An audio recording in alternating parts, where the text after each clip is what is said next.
dimensions to this. Perhaps a basic one worth highlighting here. We associate the word learning with academic achievement. And that's something we need to rise above and transcend to begin with. We're all people of intellect. Every one of us are blessed with intellect. And to take a more direct responsibility for cultivating and developing our intellect is a hugely important dimension of integration and of that process of becoming more adult.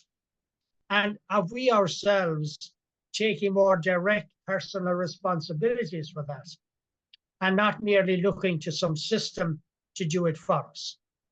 So conventionally and traditionally, learning has been associated with the passive pupil or the passive student learning from the active teacher, and that the teacher has all the wisdom, and if you like, the teacher pours the wisdom into this container that's there sitting passively. Of course, good teachers in our schools or in our universities have changed that and have been changing it for the past maybe up to 50 years now by trying to engage the pupils or the students more directly. But they're still, for the greater part, the kind of philosophy or understanding. The teacher, the one that gives the wisdom, has the wisdom in a fuller way above and beyond the experience of the recipient. Meanwhile, there's that other dimension then that you mentioned, where teaching teaching has been very much about information giving, or giving the facts, irrespective of life experience. Whereas nowadays, there certainly is the encouragement that we try to understand the theory or the data in terms of our life experience. And then that enables us in a much more organic way to integrate what we are receiving, but also to reciprocate our own understandings of what we are hearing. And so ideally, and certainly in the adult world, it needs to be a two-way communication between the giver and the receiver if we want to continue using those terms. So the desire is to see the process very much in terms of mutual interaction between the giver and the receiver.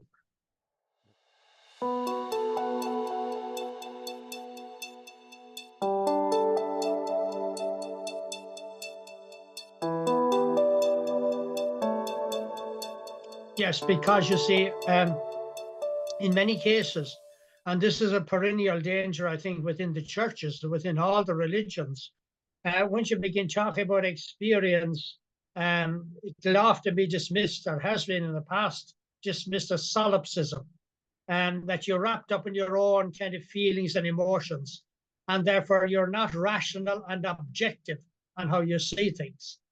Now, this is an inheritance, again, of Greek philosophy, largely.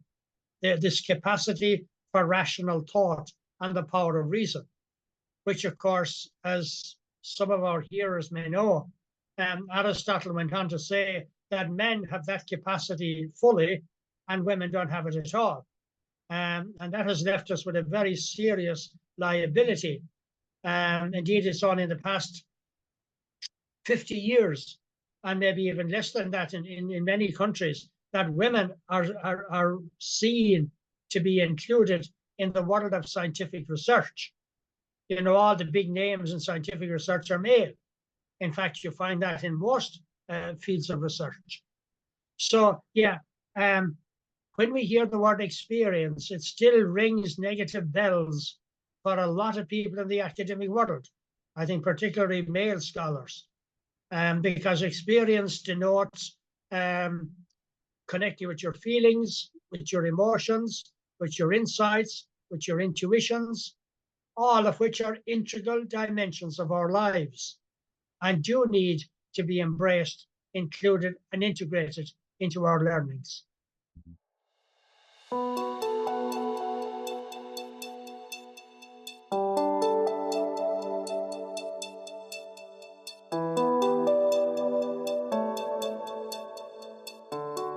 Yes, because again, I think a lot of us, maybe those of us in the West particularly, I can remember it in my own childhood, being told you must respect your parents, you must not criticize your parents, your teachers, your priest, and so forth. And so this idea that we must not criticize has it's kind of insinuated into us. Now, there is an important distinction here between criticism for the sake of criticism, which can be at times quite destructive, actually, and being able to offer a meaningful critique. I find it helpful to draw that distinction. In other words, being able to look at an issue or a challenge from different perspectives, being able to look at what has worked, what hasn't worked, what's likely to work, and what's not likely to work. And also being able to trace back, as I've been doing in a number of my comments here, where did a particular way of seeing or understanding come from? I mean, I've talked a lot about not everything in classical scholastic Greek-based philosophy was bad, but it has left us with a certain number of ways of understanding that belong to the modern era and that are certainly not helpful in our what today we call the postmodern world. Now, so I think another issue here, a related issue, is how we use the word tradition, and honoring tradition and respecting tradition and preserving tradition. Preserving tradition maybe is a bit like preserving fruit or preserving jam. You can only do it up to a certain point, and beyond that, you destroy the source itself. The word tradition comes from the Latin traditio, which means passing on. And therefore, instead of clinging on, how do we pass things on? I think that's an important aspect of it here.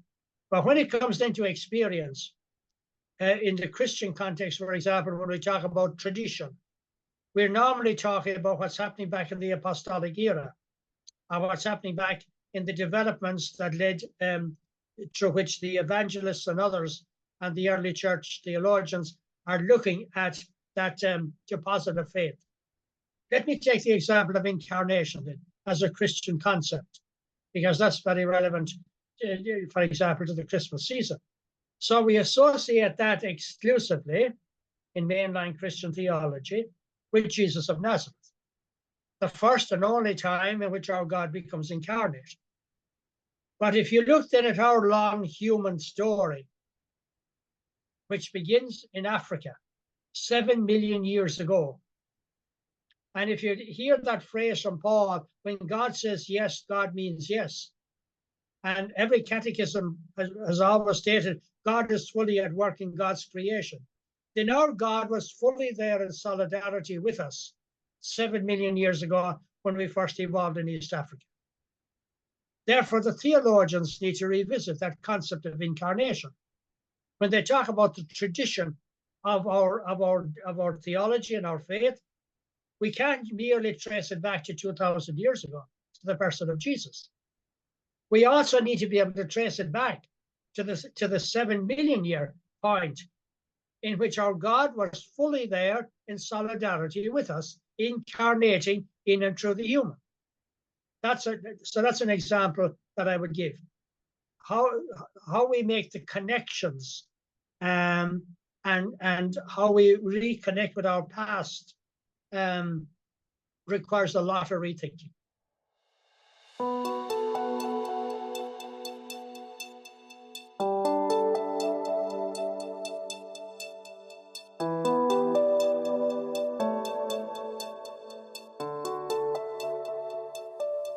Yeah, I suppose on the broader scale, we can see that as we go through the stages of life, there's always a leaving behind in order to move forward. Again, I would remind our hearers of that example that every cell in my body over the past 7 years has died and has been replaced.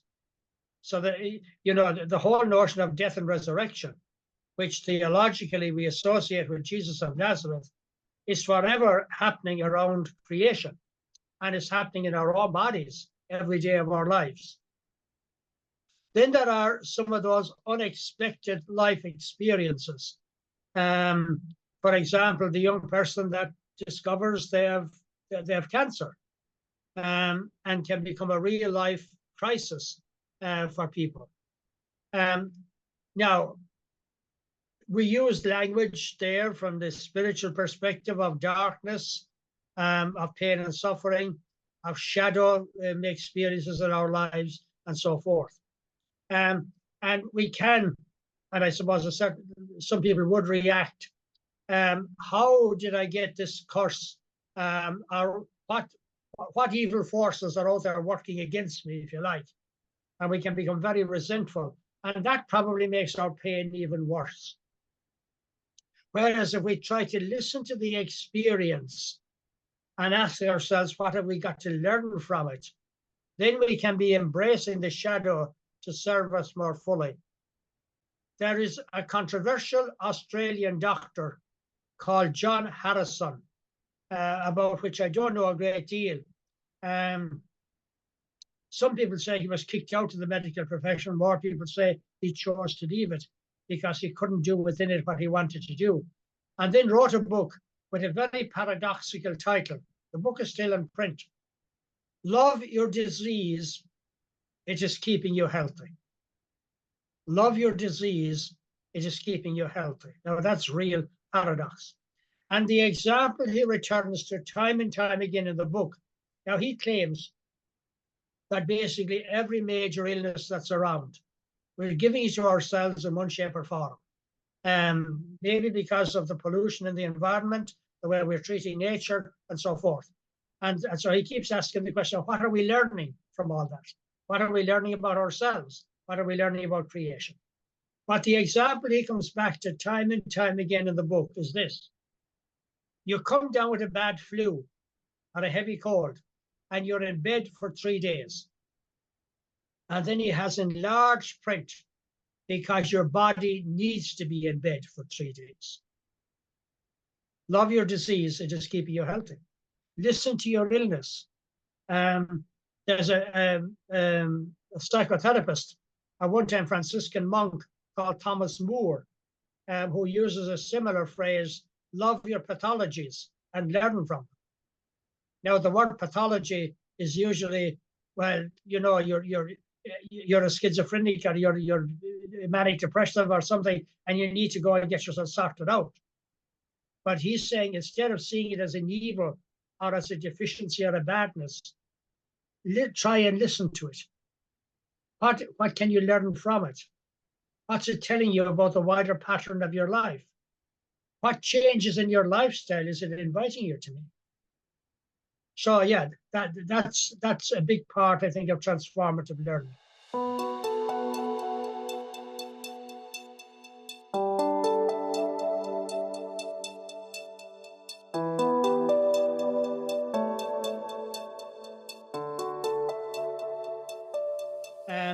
Because our Western educational system, again, we're back to the learning, is very much about a head. And what, you know, we associate, actually mistakenly, particularly now in the light of artificial intelligence and that, we associate all learning and wisdom with the head and with the brain. But in fact, we probably learn far more from our mind. The mind is bigger than the brain, and the mind is spread throughout the entire nervous system. It's not just in the brain. And so a lot of psychotherapy today is also talking a lot about the body. So the little phrase, listen to your body, because the body does not lie. The body will indicate you. So again, listen to the experience of your body, and try and learn from it to do the things that are more conducive to having a healthy body and consequently a healthy life. Now, of course, ultimately here, the ultimate kind of goal here of the healthy integration that we're looking at would be about body, mind, and spirit. We need to include the three elements.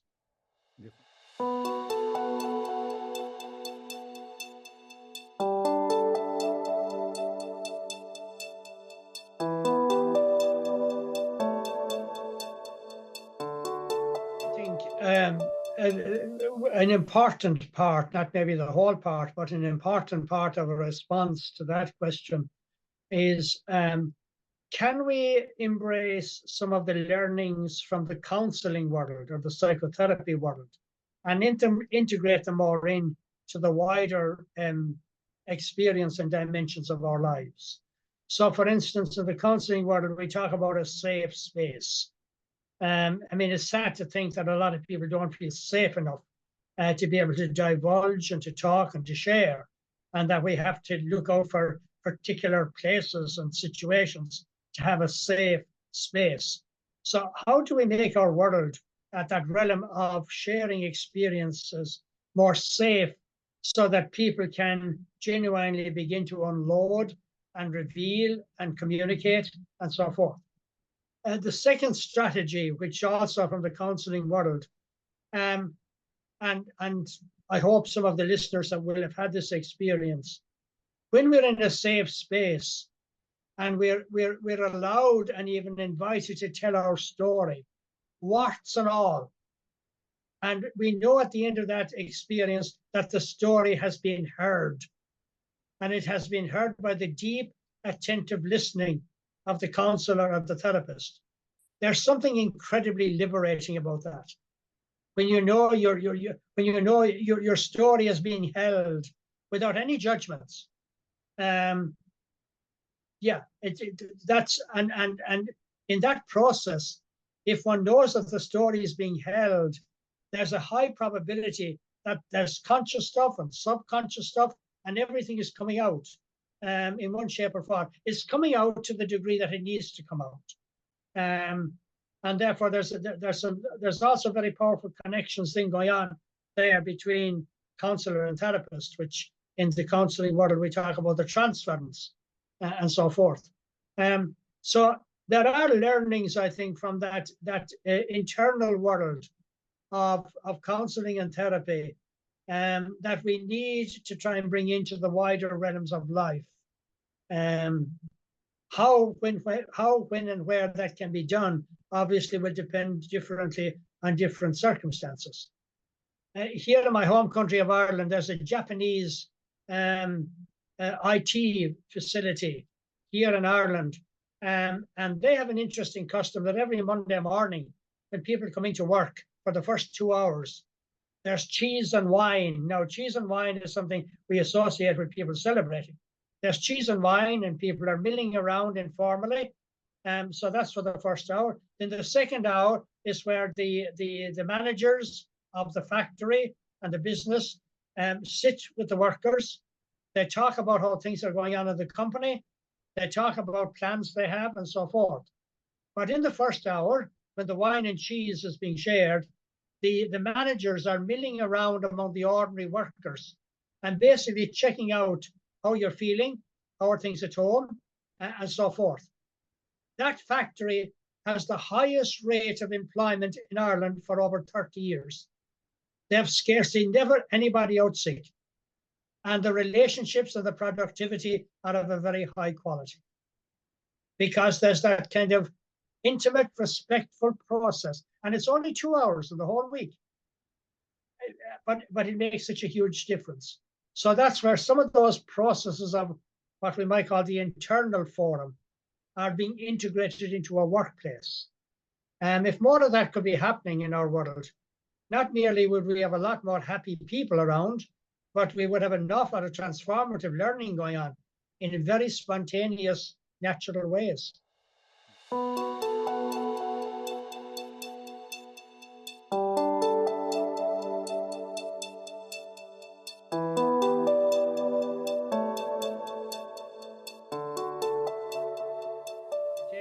Our world is becoming more and more international and cross-cultural.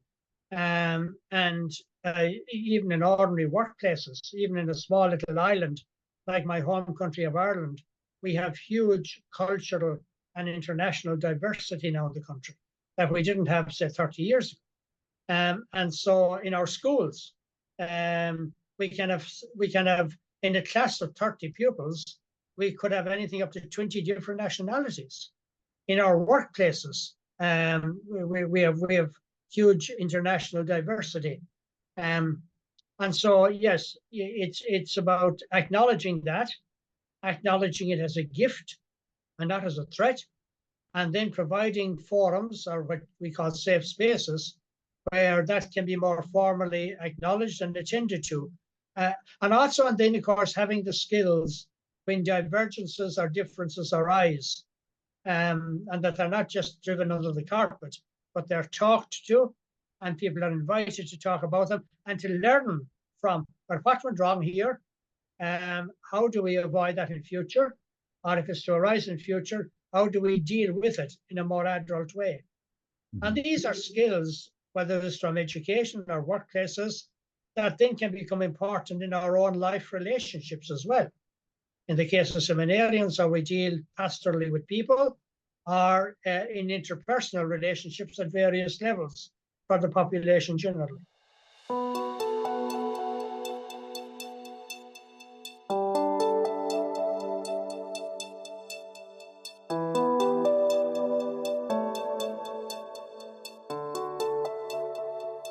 A person in a teaching role will usually have to give some wisdom, and that's fine. There can still be a lot of facilitating done in and through that medium too. Another a very important dimension in facilitating and in adult process generally is what we call deep listening. And it's not just about the teacher listening to the recipient, it's also about the recipient listening. In fact, the capacity for deep listening to a certain extent begins in how I can listen more deeply to my own inner reality. And sometimes that requires maybe some time in counseling or therapy to help me to become more self-aware. And as I become more self-aware in terms of listening more deeply to myself, that'll skill me and prepare me in terms of more attentive listening to the other and to others, including the wider web of life. And so the facilitating is not merely about speaking or enabling, that's another important word, others, but it does need to include that deep listening. And again, like the counseling situation where the person feels they've been heard out, if they really have been heard out, then they have been listened to deeply, but they've also been enabled and empowered to get on with their lives in a new, more integrated and coherent way. So those are all different interrelated dimensions, I would say, of the process we're talking.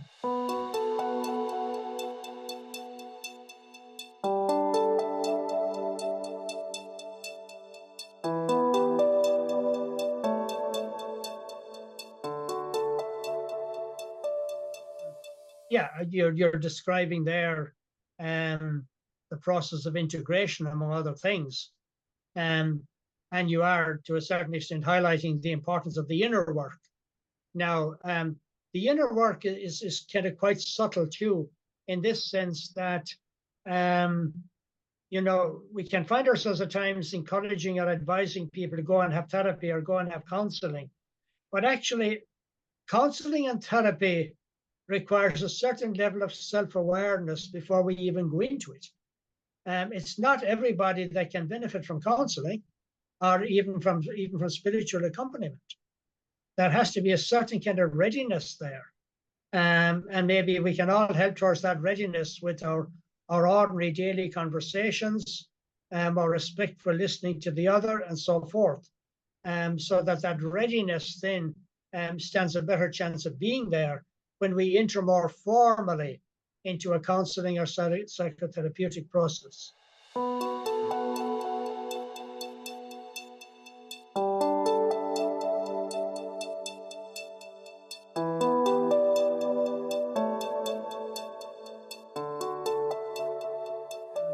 I would bring a lot of that back in terms of an educational process or a theological process to what we were talking about earlier on. If everything in creation is energized by the Great Spirit or by the living Spirit of God, whatever language we want to use, then that internalizing of the Spirit and the presence of the Spirit and the work of the Spirit out there, it's one and the same Spirit. And it's great if we can experience our connection with life in that way as mutually enriching, in which, as you say, the inner it reflects the outer, and the outer becomes a mirror for the inner. I think I wonder, as we're saying all that, are we beginning then to move there more into the realm of the great mystics? I suspect that the mystics were the people that had that sense of that deeper, bigger, and wider integration, I would think.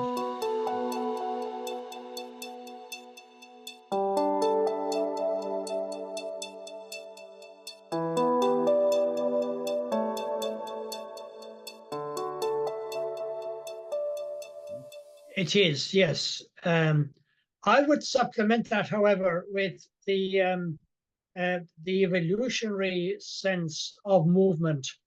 And here I'm talking mainly from the basis of a man called John Hort, who has a biological background and then ended up in later years teaching theology in Georgetown University. Now, when John is talking about evolution, he talks a lot about the lure of the future, the lure of the future. And so he says, you know, in the Darwinian approach, everything is driven from the past. It's the models of the past that served us best that are likely to give us the clues and indicators for what will work in the future. And John claims that at best, that's probably only about 50% of what evolution is about. The other 50% is what he calls the lure of the future. We're always being drawn towards something. There's something out there in the future luring us. And of course, that's something for John is the energy of the creative spirit. Or in the language we often use in Christian conversation or in Christian discourse, the spirit who blows where it wills. So therefore, I think we're talking in terms of transformative learning, we're now talking about another integration. We are about the eternal now and attending to what's deeply within in terms of achievement on the one hand and aspiration and desire on the other. Now, in Buddhism, the word desire has a kind of a negative meaning. I see desire very much as a formative dimension of learning, and how to honor desires in a responsible, creative way is important psychologically and spiritually. And I think if we perhaps it's at that dimension of trying to honor the desire that we need to hear this language of being open to the lure of the future. So yeah, past, present, and future are not static concepts. They're movements, and the spirit is moving in and through them all in one continuous kind of strand. And I suppose what holds some degree of coherence and all that is what you're calling the eternal now. Yeah.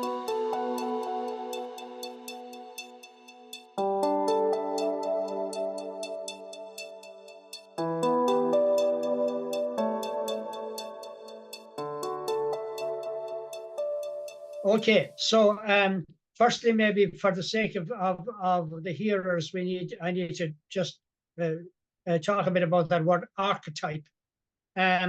So in psychology, we have two kind of concepts that we can hold side by side.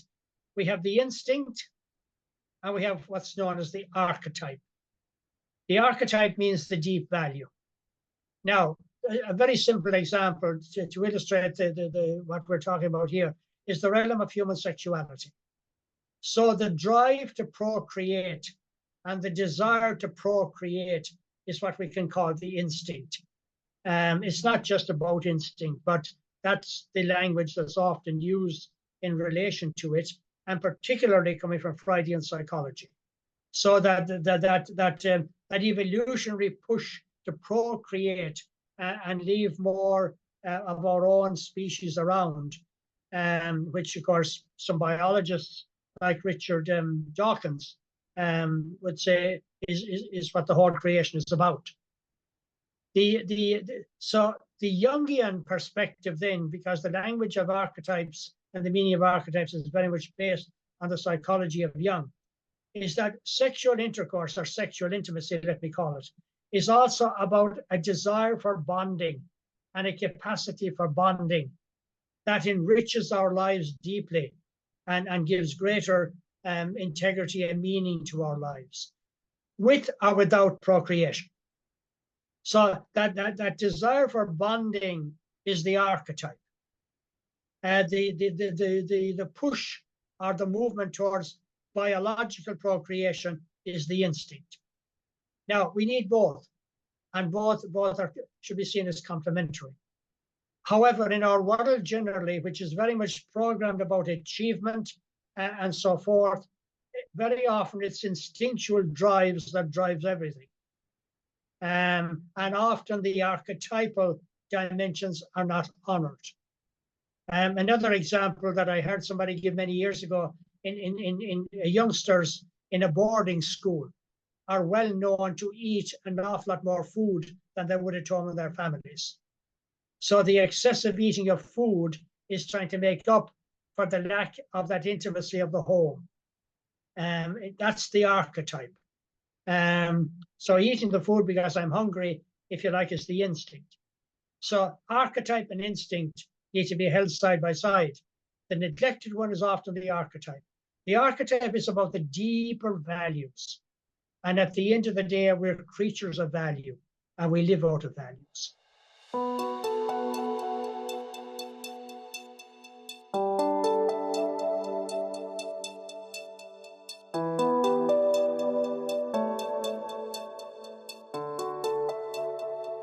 Oh yeah, very much so. Very much so. So in terms of the synodality, it's wonderful, and in another sense, it's sad.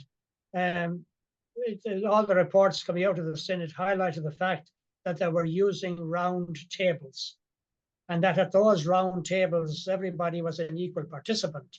And I think certainly the lay people felt heard in a way that they wouldn't have been heard for a whole range of other reasons back in their own indigenous ecclesiastical contexts. It's sad in the sense that you will know yourself, Iago, in terms of religious orders. And I also know from my limited contact with the business world, the metaphor and the reality of the round table has been around for the past 50 years. It's a bit sad that it took the church so long to catch up with this one. And so the metaphor or the reality of the round table is that the most fruitful outcomes are likely to arise when people are in a spirit of dialogue, where there's deep, respectful listening, where divergent views can be heard and given voice to. The further dimension then that perhaps will be part of the second stage of the Synod is when there are divergent views being talked and being heard, and as it were, kind of left there, which is where I think they are at the end of this first stage. We then need some further skills around facilitation, perhaps around conflict resolution, around honoring diversity of opinions, and how to hold diversity in a meaningful union and a meaningful unity.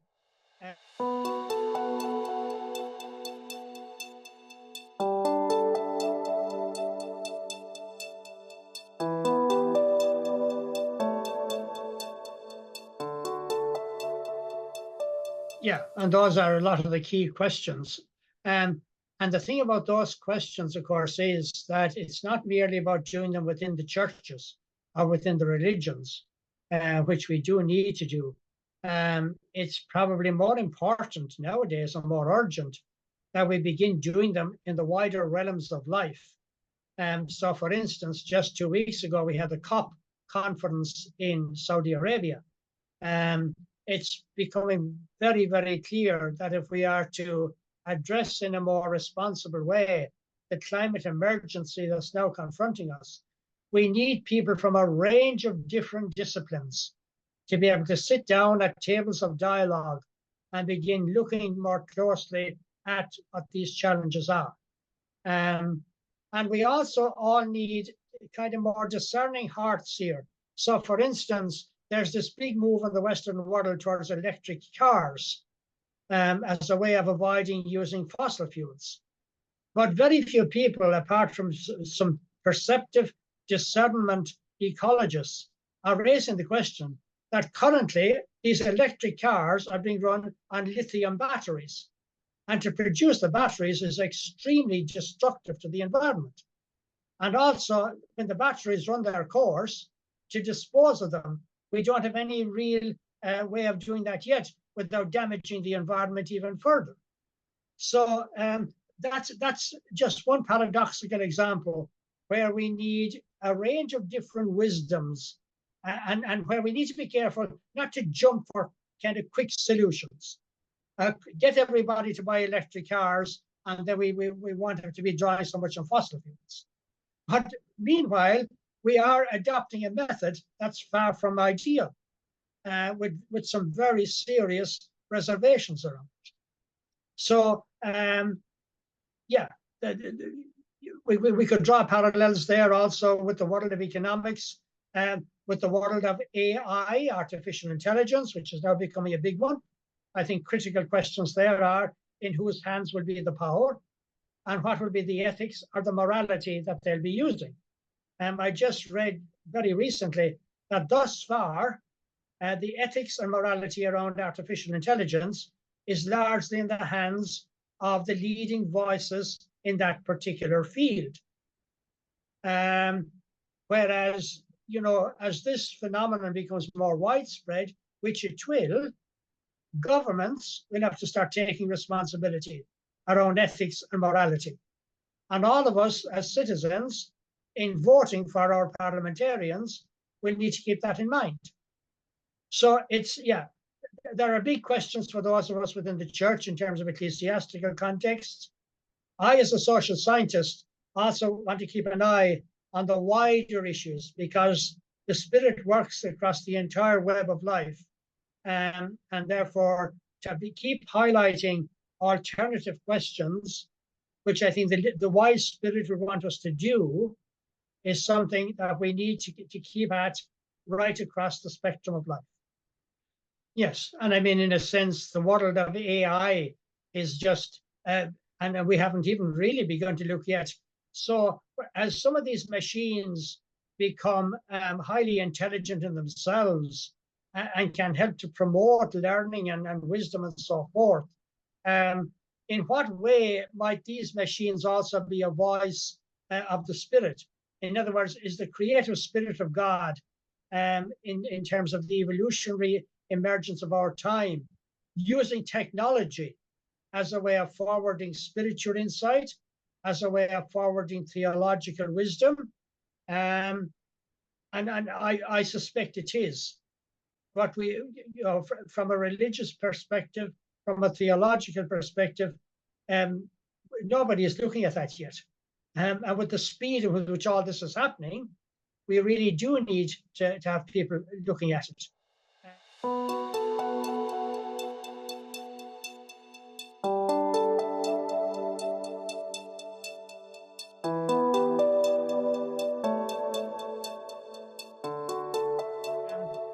I found myself saying many years ago, and I didn't realize at the time the full weight maybe of what I was saying, that we seem to be at a time in which spirituality is going to emerge as probably the most serious and profound of all the sciences.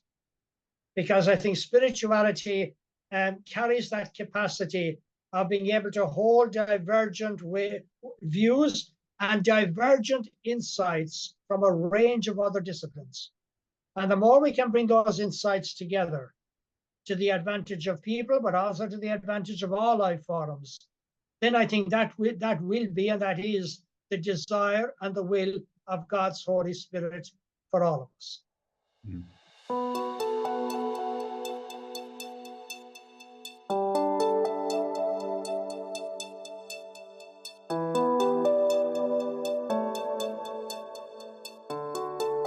Yeah, no, in a sense, I think I've answered that in the last comment I made.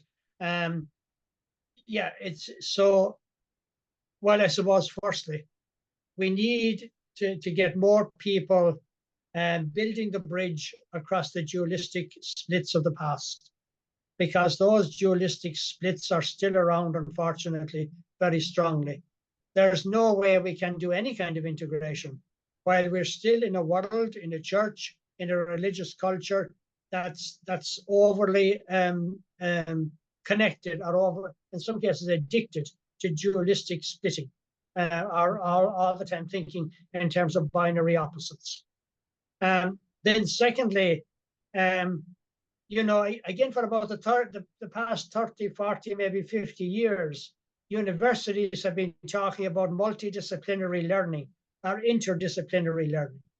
But as far as I can see, there are very few universities or institutions doing it. Most universities still do languages separately, they do mathematics separately, they keep geography separate, they keep history separate. They're not doing integrated learning. Now, I think there are good examples of that, maybe more from the ground up, because certainly teachers in some of our schools are trying to do something more of an integrated approach. So, yeah, so that overcoming the dualistic splits, encouraging a more integrated learning at the personal and interpersonal level, whether it's through dialogue processes, whether it's through networking, whether it's through psychotherapy, helping people to try and move in a way of integrating stuff in their own lives, between, say, their work lives and their personal lives, between their relationships and their work lives, and so forth. And then for all of us, I think particularly with the concern that's around at the present time, the serious ecological issues confronting us in our planet at this time. Climate emergency, but there's also issues around the way we're abusing so many of the other elements of nature.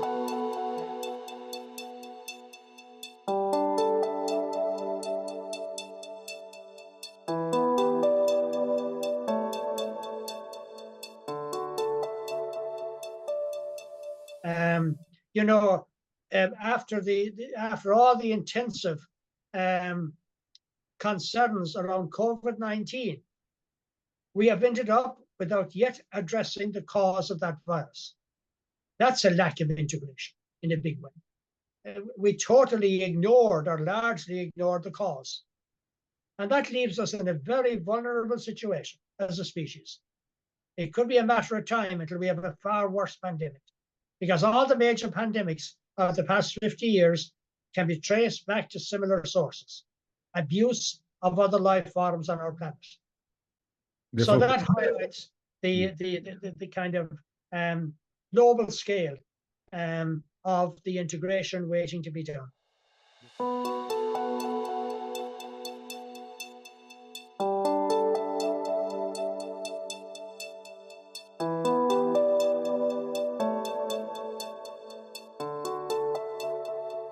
Yes, is a short answer. Yeah. And of course, quantum physics particularly tries to move us beyond. In the classical physics, everything is atomistic, is individualistic, if you like. Whereas quantum physics says, no, everything is interconnected, interrelated. And that's at the basis then of all attempts at what we're calling integration.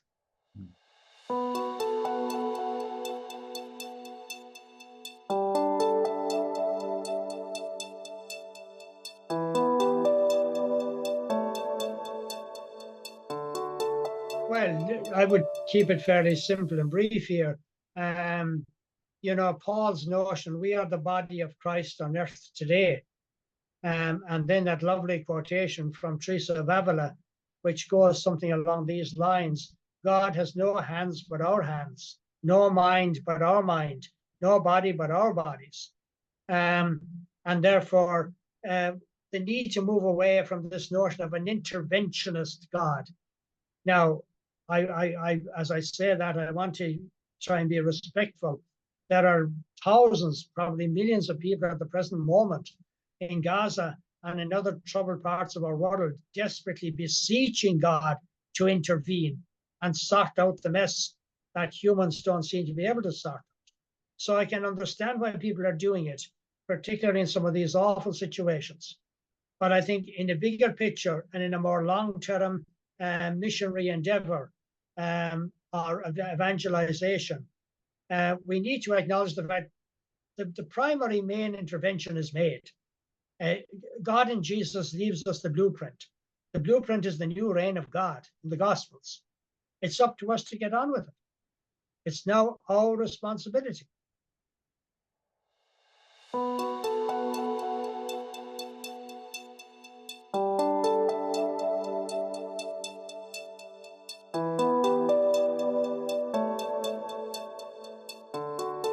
Really elaborating on 1 John chapter 4 from the letters of John. It's not our love for God that matters, but God's love for us. And to use that as a starting point, we are unconditionally loved. Even St. Augustine also says that. Therefore, that being the case, people might be quick to jump to the conclusion, well, then it doesn't matter, we can do anything. We're unconditionally loved. But that's not the point. The point is, if we are unconditionally loved, then the major challenge is, how do we unconditionally love every other? And the every other is not just every other person, it's the every other that shares creation with us. That then becomes the challenge. It's an important starting point, I think, and it certainly colors and affects then the approaches we use, the strategies we use, and even our whole way of seeing and understanding what our faith is about.